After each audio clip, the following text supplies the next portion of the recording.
Hi friends, welcome to our channel కమ్మని నరుచులు. నేను ఇవాళ అటుకులతో అదిరిపోయే రెసిపీస్ని చూపించబోతున్నాను. ఈ రెసిపీస్ అన్నీ కూడా మార్నింగ్ బ్రేక్ఫాస్ట్కైనా, లంచ్ బాక్స్కైనా, ఈవినింగ్ స్నాక్స్కైనా సరే పర్ఫెక్ట్గా సూట్ అవుతాయి. మామూలుగా మనం స్కూల్స్ కాలేజెస్ ఉన్న టైంలో బ్రేక్ఫాస్ట్ చేయడానికి, అలాగే లంచ్ బాక్స్ ప్రిపేర్ చేయడానికి కాస్త హడావుడి పడుతూ ఉంటాము. అలా కాకుండా నేను చూపిస్తున్నట్టుగా అటుకులతో ఈ రెసిపీస్ ప్రిపేర్ చేశారనుకోండి, హ్యాపీగా బ్రేక్ఫాస్ట్లోకి తీసుకోవచ్చు, ఎంచక్కా లంచ్ బాక్స్లోకి ప్యాక్ చేసుకోవచ్చు. టేస్ట్ అయితే సూపర్గా ఉంటాయి. నేను దీంట్లో ముందుగా చూపించబోయేది కొరియాండర్ పోహా.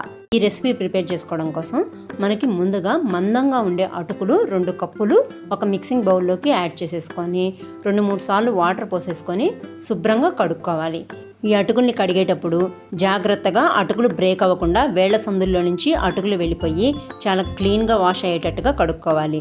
అంతేగాని గట్టిగా నలపడం, పిసకడం లాంటివి చేయకూడదు. అలా చేస్తే అటుకులన్నీ బ్రేక్ అయిపోయి ముద్దగా అయిపోతుంది రెసిపీ. కాబట్టి శుభ్రంగా కడుక్కున్న అటుకుల్ని మూత పెట్టేసి ఒక 5 నిమిషాల పాటు పక్కన ఉంచేయాలి. ఈ 5 నిమిషాల్లో మనం కడాయిలో కాస్త ఆయిల్ వేసేసుకొని ముందుగా జీడిపప్పు వేయించుకొని అవి కాస్త గోల్డెన్ బ్రౌన్ కలర్లోకి వచ్చినాక క్రంచీగా ఉండడం కోసం వాటిని తీసి పక్కన పెట్టేసుకోవాలి. ఇప్పుడు ఇదే ఆయిల్లో పోపు కోసం 1 టేబుల్ స్పూన్ ఆవాలు, 1/2 టేబుల్ స్పూన్ జీలకర్ర, 1/2 టేబుల్ స్పూన్ మినపప్పు, 1 టేబుల్ స్పూన్ పచ్చిశనగపప్పు వేసేసి పోపు పెట్టుకోవాలి. ఈ పోపు అంతా బాగా ఎర్రగా వేగాలి. ఇలా ఎర్రగా వేగిన పోపులోకి కట్ చేసి పెట్టుకున్న 2 మీడియం సైజ్ ఉల్లిపాయ ముక్కలతో పాటు ఒక పెద్ద సైజు క్యారెట్ ముక్కల్ని కూడా వేసేసి ఒకసారి బాగా మిక్స్ చేసేసుకొని సన్నని మంట మీదే క్యారెట్లు సాఫ్ట్గా అయ్యే వరకు మగ్గించుకోవాలి. ఈ క్యారెట్లు మగ్గడానికి కొంచెం టైం పడుతుంది కాబట్టి ఈలోగా మనం దీంట్లో మెయిన్ ఇంగ్రీడియంట్ అయిన ఆకుకూర తరుగు 1 కప్పు మిక్సీ జార్లోకి వేసుకోవాలి. నేనైతే కొత్తిమీర తరుగు తీసుకున్నాను. ఈ ప్లేస్లో మీరు కావాలంటే పుదీనా తరుగైనా, మెంతికూర తరుగైనా తీసుకోవచ్చు. అలాగే 2 అంగుళాలంతా అల్లం ముక్కని పొడవుగా కట్ చేసుకొని తీసుకోవాలి. దాంతోపాటు 3 పచ్చిమిర్చిని కూడా తీసుకొని అవసరం అనిపిస్తే మధ్యలో కొద్దిగా వాటర్ని యాడ్ చేసుకొని మెత్తని పేస్ట్ లాగా ప్రిపేర్ చేసుకోవాలి. ఇలా ప్రిపేర్ చేసుకున్న ఆకుకూర మిశ్రమాన్ని సాఫ్ట్గా అయిపోయిన క్యారెట్ ఉల్లి ముక్కల్లోకి వేసేసుకొని దాంతోపాటు చిటికెడు పసుపు, రుచికి సరిపడా ఉప్పును కూడా వేసేసి కొద్దిగా మాత్రమే వాటర్ని యాడ్ చేసేసుకొని ఒకసారి బాగా మిక్స్ చేసేసి ఆకుకూర పూర్తిగా పచ్చివాసన పోయి ఆయిల్ కాస్త పైకి తేలే వరకు సన్నని మంట మీదే చక్కగా ఫ్రై చేసుకోవాలి. కొంతమంది పిల్లలు ఆకుకూరలతో ఏం వండి పెట్టినా అస్సలు తినరు. అలాంటి పిల్లలు కూడా ఈ ఆకుకూరతో చేసిన పోహా పెట్టారంటే మాత్రం వదిలిపెట్టకుండా మొత్తం తినేస్తారు. మెంతికూర అయితే మీరు మిక్సీ పట్టుకోకుండా డైరెక్ట్గా యాడ్ చేసుకోండి, లేదంటే కాస్త చేదనిపిస్తుంది. కాబట్టి మెంతికూర మాత్రం మిక్సీ పట్టుకోకుండా డైరెక్ట్గా ఆకుల్ని గిల్లి వేసేసుకోవాలి. మిగతా ఏ ఆకుకూరతో చేసినా సరే చక్కగా మిక్సీ వేసుకొని ఆకుకూరలోని పచ్చి వాసనంతా పోయి ఆయిల్ పైకి తేలే వరకు ఫ్రై చేసుకున్నాక మనం కడిగి పెట్టుకున్న అటుకులను కూడా వేసేసి ఒకసారి బాగా మిక్స్ చేసేసుకోవాలి. ఇప్పుడు మనం ముందుగా వేయించి పెట్టుకున్న జీడిపప్పులను కూడా వేసేసి ఇంకొకసారి బాగా మిక్స్ చేసేసుకొని స్టవ్ ఆఫ్ చేసుకుంటే సరిపోతుంది. నేను ఈ పోహాని కొరియాండర్తోనే ప్రిపేర్ చేస్తున్నాను కాబట్టి ఇంకా స్టవ్ ఆఫ్ చేసేసుకుంటున్నాను. అదే మీరు కొత్తిమీర ప్లేస్లో పుదీనా కానీ, పాలకూర కానీ లేదా మెంతికూరతో కానీ ఈ పోహా ప్రిపేర్ చేసుకుంటే కనుక జీడిపప్పుతో పాటు కాస్త కొత్తిమీర తరుగును కూడా యాడ్ చేసేసుకొని ఒకసారి బాగా మిక్స్ చేసేసుకున్నాకే స్టవ్ ఆఫ్ చేసుకోండి. చూడ్డానికి బాగా కలర్ఫుల్గా, మంచి టేస్టీగా కూడా ఉంటుంది ఈ రెసిపీ. కాబట్టి తప్పకుండా ట్రై చేసి మీకు ఎలా అనిపించిందో కమెంట్స్ ద్వారా నాతో షేర్ చేసుకోండి. వీడియో నచ్చితే లైక్ చేయండి, షేర్ చేయండి. ఇక నెక్స్ట్ రెసిపీ వచ్చేసి టమాటర్ పోహా. పిల్లలకి పెట్టే బ్రేక్ఫాస్ట్ అయినా, లంచ్ బాక్స్ అయినా టేస్టీగానే కాదండి, మంచి కలర్ఫుల్గా కూడా ఉండాలి. అప్పుడైతేనే వాళ్ళు మారం చేయకుండా ఇష్టంగా కడుపు నిండా తింటారు. అలాంటి రెసిపీనే ఈ టమాటర్ పోహా. ఎటువంటి కలర్స్ వాడకుండానే ప్రోటీన్గా తినే బ్రేక్ఫాస్ట్లన్నిటికీ మించిన అద్భుతమైన టేస్ట్తో ఉండే ఈ టమాటర్ పోహా తయారు చేసుకోవడానికి ముందుగా మనం ఒక మిక్సింగ్ బౌల్లోకి అటుకుల్ని తీసుకోవాలి.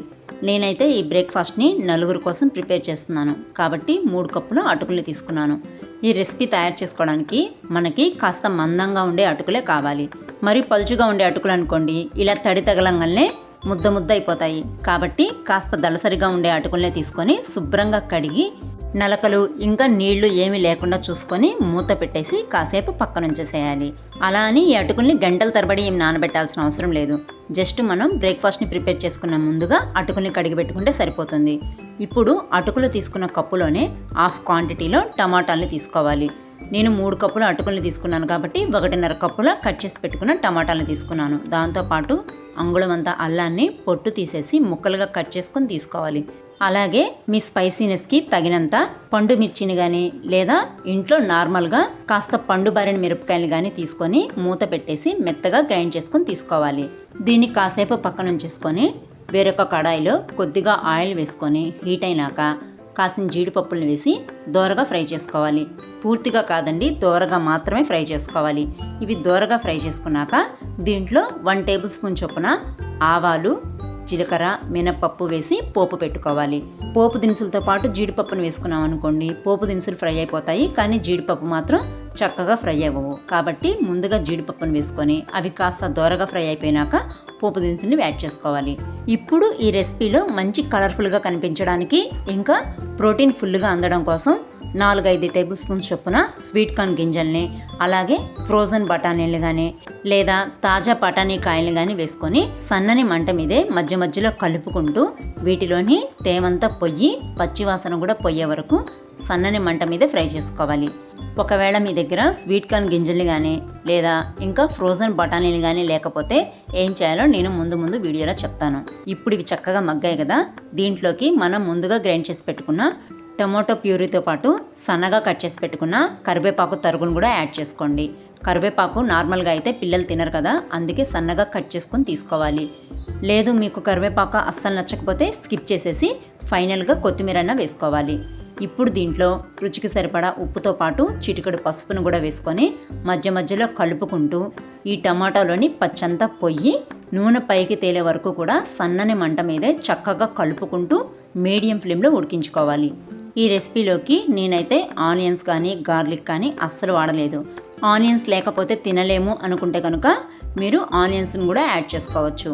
నేనైతే ఈ రెసిపీలోకి కలర్ఫుల్గా కనిపించాలి అనే ఉద్దేశంతో గ్రీన్ చిల్లీని కాకుండా రెడ్ చిల్లీని కానీ లేదా పండు బారిన మిరపకాయలు కానీ వాడుకోమన్నాను. ఆ రెండు లేకపోతే మనం కారాన్నైనా వాడుకోవచ్చు, అంతేగాని నార్మల్గా ఉండే గ్రీన్ చిల్లీని మాత్రం వాడమాకండి. ఇప్పుడు దీంట్లో చెమ్మంతా పొయ్యి చక్కగా ఆయిల్ కూడా పైకి తేలింది కదా, ఇప్పుడు మనం ఫైనల్గా కడిగి పెట్టుకున్న అటుకులను కూడా వేసేసి అటుకులు బ్రేక్ అయిపోకుండా ముత్తవకుండా చక్కగా మిక్స్ చేసేసుకోవాలి. నేను మీకు స్టార్టింగ్లో చెప్పాను కదా, స్వీట్ కార్న్ గింజలు కానీ ఫ్రోజన్ బఠానీలు కానీ లేకపోతే ఈ రెసిపీని ఎలా చేసుకోవాలంటే నానబెట్టిన పచ్చి శనగపప్పుని మీరు స్వీట్ కార్న్ గింజల బదులు కానీ ఫ్రోజన్ బఠానీల బదులు కానీ వాడుకోవచ్చు. అప్పుడైతే ఈ రెసిపీ చక్కగా కలర్ఫుల్గానే కాకుండా ప్రోటీన్ ఫుల్గా కూడా అందుతుంది. ఇది ఇలా చక్కగా మిక్స్ అయిపోయింది కదా, ఇప్పుడు దీన్ని వేడివేడిగా సర్వ్ చేసుకోవడమే. నేనైతే కరివేపాకు వేసుకున్నాను కాబట్టి కొత్తిమీరని స్కిప్ చేసేసాను. కరివేపాకు నచ్చని వాళ్ళు కొత్తిమీరని వేసుకొని వేడివేడిగా సర్వ్ చేసుకుంటే సరిపోతుంది. పచ్చిశనగపప్పు వేసుకునేటప్పుడైతే ఖచ్చితంగా గంట సేపు నానబెట్టి మాత్రమే వేసుకోవాలి. అప్పుడైతే టేస్ట్ పాడవకుండా మంచి కలర్ఫుల్గా తయారవుతుంది. చూసారా ఎంత పొడి పొడిగా మంచి కలర్ఫుల్గా ఎమ్మీగా ఉందో. ఇంత కలర్ఫుల్గా టేస్టీగా ఉండే రెసిపీని మీరు కూడా ట్రై చేసి మీకు ఈ రెసిపీ ఎలా అనిపించిందో కమెంట్స్ ద్వారా నాతో షేర్ చేసుకోండి వీడియో. ఇక నెక్స్ట్ రెసిపీ వచ్చేసి నోట్లో వెన్నపూసలాగా కరిగిపోయే పోహా పొంగల్. నార్మల్గా అయితే మనకి పప్పు పొంగల్ తయారు చేయడానికి మినిమం అరగంటన్న పడుతుంది, కానీ నేను ఇప్పుడు స్క్రీన్ మీద చూపించబోయే పప్పు పొంగల్ని అటుకులతో తయారు చేసి చూపిస్తున్నాను అనమాట. కాబట్టి చాలా క్విక్గా టేస్టీగా 15 నిమిషాల్లో పప్పు పొంగల్ తయారైపోతుంది. దీన్ని తయారు చేసుకోవడానికి ముందుగా మనం 1 కప్పు పెసరపప్పుని ప్రెషర్ కుక్కర్లోకి తీసుకొని శుభ్రంగా 2-3 సార్లు కడిగేసి మనం ఏ కప్పుతో అయితే పెసరపప్పు తీసుకున్నామో అదే కప్పుతో 2 కప్పులు నీళ్లు పోసుకోవాలి. ఈ పెసరపప్పుని నానబెట్టాల్సిన పనేం లేదండి, కాకపోతే దీన్ని ఉడికించుకునే ముందుగా చిటికెడు పసుపు అలాగే 1 టేబుల్ స్పూన్ వరకు మిరియాలు వేసేసి ప్రెషర్ మీద 2-3 విజిల్స్ వచ్చే వరకు ఉడికించుకోవాలి. ఈలోగా వేరొక బౌల్లోకి మనం ఏ కప్పుతో అయితే పెసరపప్పు తీసుకున్నామో అదే కప్పుతో 4 కప్పుల వరకు అటుకుల్ని తీసుకొని శుభ్రంగా కడిగి ఏమాత్రం నీళ్లు లేకుండా మూత పెట్టేసి పక్కన ఉంచుకోవాలి. ఈ పప్పు పొంగల్ తయారు చేసుకోవడానికి మనం వాడాల్సిన అటుకులు కాస్త మందంగానే ఉండాలి. మరి పల్చటి అటుకులు అయితే మనం కడిగేటప్పుడే గుజ్జుగా అయిపోతాయి, కాబట్టి మందపాటి అటుకులనే వాడుకోండి. మనం పెసరపప్పు ఉడకబెట్టుకున్నాం కదా, దాంట్లో ప్రెషర్ అంతా పోయినాక చక్కగా గెరిటితో స్మాష్ చేసేసుకోవాలి.